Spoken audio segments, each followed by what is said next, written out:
Hello, ladies and gentlemen. Professor Groveshorn coming back at you, talking about.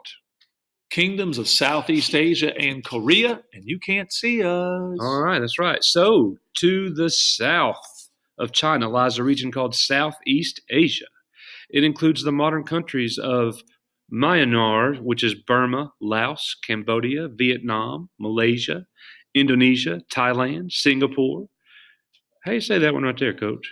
Brunei, and the Philippines. Thousands of miles from this region to China's northeast lies the Korean Peninsula. This peninsula is currently divided between North Korea and South Korea. In the shadow of powerful China, many small but prosperous kingdoms rose and fell in Southeast Asia and Korea. All right, kingdoms of Southeast Asia. In Southeast Asia's river valleys and deltas and on its islands, many kingdoms had centuries of glory and left monuments of lasting beauty. Geography of Southeast Asia. Southeast Asia lies between the Indian and Pacific Oceans and stretches from Asia almost to Australia. It consists of two main parts. Number one, Indochina, the mainland peninsula that borders China to the north and India to the west. And number two, the islands, the largest of which include Sumatra, Borneo, and Java. All of Southeast Asia lies within the warm, humid tropics. Monsoon winds bring the region heavy seasonal rains. Seas and straits separate the islands of Southeast Asia. On the mainland, 5 great rivers flow from the north and cut valleys to the sea. Between the valleys rise hills and mountains, making travel and communication difficult. Over time, many different peoples settled the region, so it has home to many cultures. Throughout Southeast Asia's history, the key to political power often has been control of trade routes and harbors. This is because Southeast Asia lies on the most direct sea route between the Indian Ocean and South China Sea.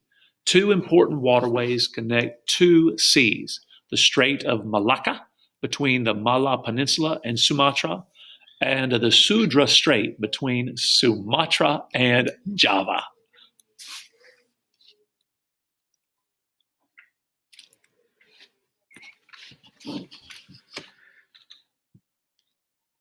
Indian merchant ships taking advantage of the monsoon winds began arriving in Southeast Asia by the 1st century AD. In the period that followed, Hindu and Buddhist missionaries spread their faiths to the region. In time, kingdoms arose that followed these religions and were modeled on Indian political ideas. Gradually, Indian influence shaped many aspects of the region's culture. This early Indian influence on Southeast Asia is evident today in the region's religions, languages, and art forms.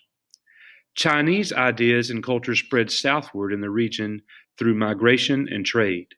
At different times, the Chinese also exerted political influence over parts of mainland Southeast Asia, either through direct rule or by demanding tribute from local rulers. The Khmer Empire. The Khmer Empire, in what is now Cambodia, was for centuries the main power on the Southeast Asian mainland. By the 800s, the Khmer had conquered neighboring kingdoms and created an empire. This empire reached the peak of its power around 1200. Improved rice cultivation helped the Khmer become prosperous. The Khmer built elaborate irrigation systems and waterways. These advances made it possible to grow 3 or 4 crops of rice a year in an area that had previously produced only 1. At their capital, Angkor Wat, Khmer rulers built extensive city and temple complexes. One of these, called Angkor Wat, is one of the world's greatest architectural achievements. The complex, which covers nearly a quarter mile, was built as a symbolic mountain dedicated to the Hindu god Vishnu.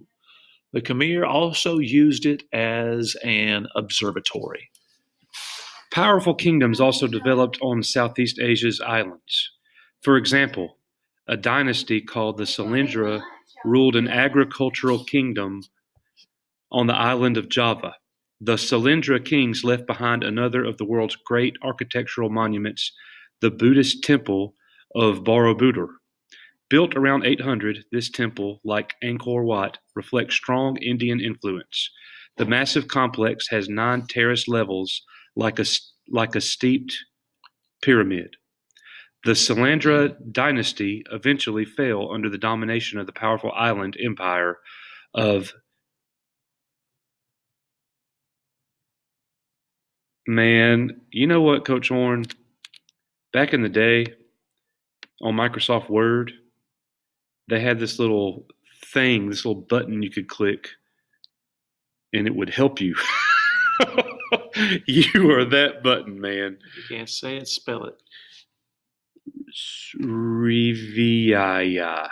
Srivijaya. At its height from the 7th to the 13th centuries, Sriyava ruled the Strait of Malacca and other waters around the islands of Sumatra, Borneo, and Java. It grew wealthy by taxing the trade that passed through its waters.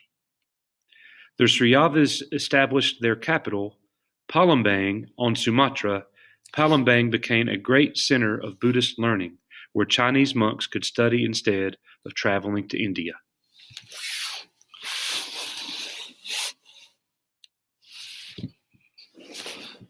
Divet. The people of Southeast Asia least influenced by India were the Vietnamese.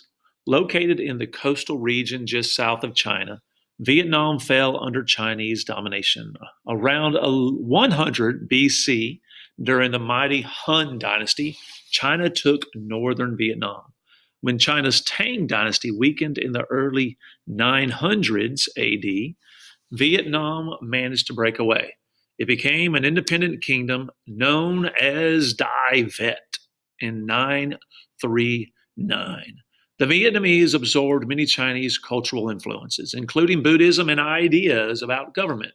However, they also preserved a strong spirit of independence and kept their own cultural identity. Vietnamese women, for example, traditionally had more freedom and influence than their Chinese counterparts. Rulers of the Lý dynasty located their capital at Hanoi on the Red River Delta.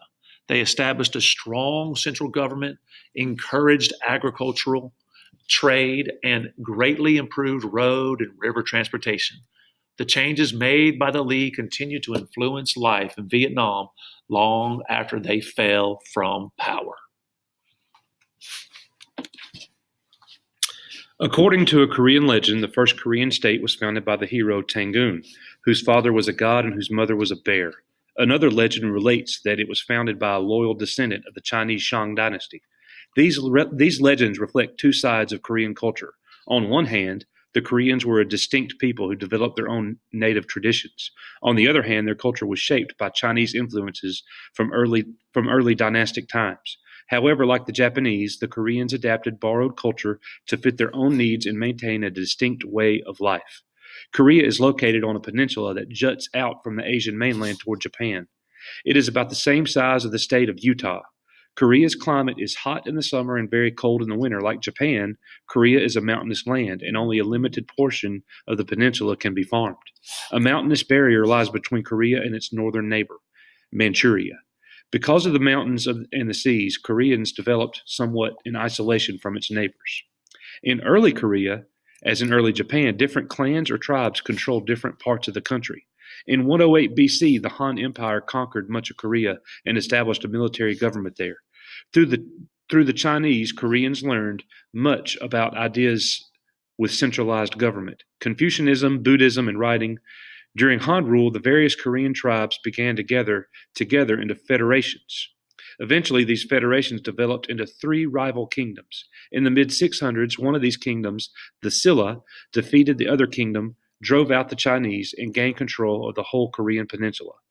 Under Silla, the Korean built Buddhist monasteries and produced elegant stone and bronze sculptures. They also developed a writing system suitable for writing Korean phonetically, though still using Chinese characters.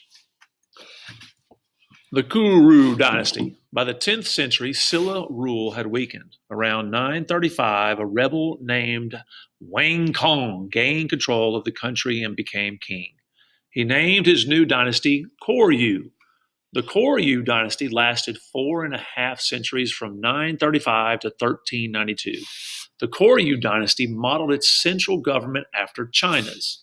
It also established a civil service system. However, this system did not provide the social mobility for Koreans that it did for the Chinese. Koryu society was sharply divided between a landed aristocracy and the rest of the population, including the military, commoners, and slaves.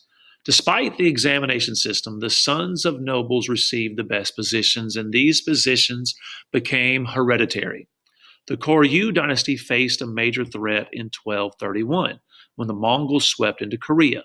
They demanded a crushing tribute, including 20,000 horses, clothing for 1 million soldiers, and many children and artisans who were to be taken away as slaves.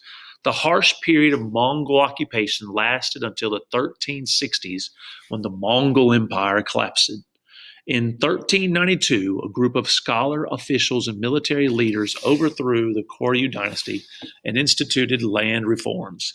They established a new dynasty called the Chosen or Yi dynasty, which ruled for 518 years. The Koryu period produced great achievements in Korean culture. Inspired by Song porcelain artists, Korean printers produced the much admired Celadon pottery, famous for its milky green glaze. Korean artisans produced one of the great treasures of the Buddhist world, many thousands of large wooden blocks for printing all the Buddhist scriptures.